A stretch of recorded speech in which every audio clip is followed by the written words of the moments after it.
بیان کیا تھا نا کہ ساتھی کیا ہے وہ نماز روزہ, نماز مسجدوں کی طرف چلنا, اللہ کی راہ میں خرچ کرنا. جب یہ سلسلہ ہوتا ہے تو فرشتے کہتے ہیں کیا تو نے دوستی لگائی؟ دوستی لگانے کی چیزیں تو یہی ہیں, لیکن ہم دنیا کے اندر ہیں, ہماری دوستیاں پیسے کے ساتھ ہے, گاڑیاں بنگلے وہ ہونے چاہیے, آخرت کی کوئی فکر نہیں. اور سرکار دو عالم صلی اللہ علیہ وسلم نے ارشاد فرمایا جب کوئی بندہ مومن دنیا سے جاتا ہے اس کی قبر کو تا حد نظر کشادہ کر دیا جاتا ہے. سبحان اللہ سبحان اللہ.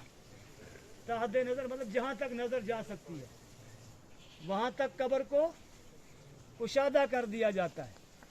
اور جو بدکار ہوتا ہے, فاسق و فاجر ہیں, ان کی قبر کو جو ہے تنگ کر دیا جاتا ہے.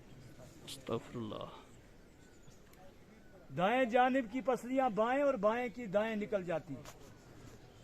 اور پھر سرکار دو عالم صلی اللہ علیہ وسلم نے ارشاد فرمایا کہ قبر والے اگر بدکار ہے, فاسق ہے, فاجر ہے, اس کے جسم پر جو ہے 70 اژدہا مسلط کیے جاتے ہیں. استغفر اللہ.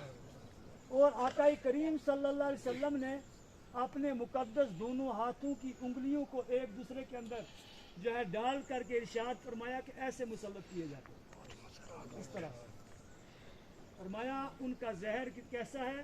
حضور فرماتے ہیں ان میں سے اگر ایک بھی دنیا کے اندر پھونک مار دے تو روئے زمین پر کبھی گھاس نہیں اگے گی. سبحان اللہ سبحان اللہ. اللہم اب اغفر ہم لی. دیکھیں اس وقت کو یاد کریں, ہم نے مرنا ہے, دنیا سے جانا ہے, ہم نیک اعمال کریں, اچھے عمل کریں.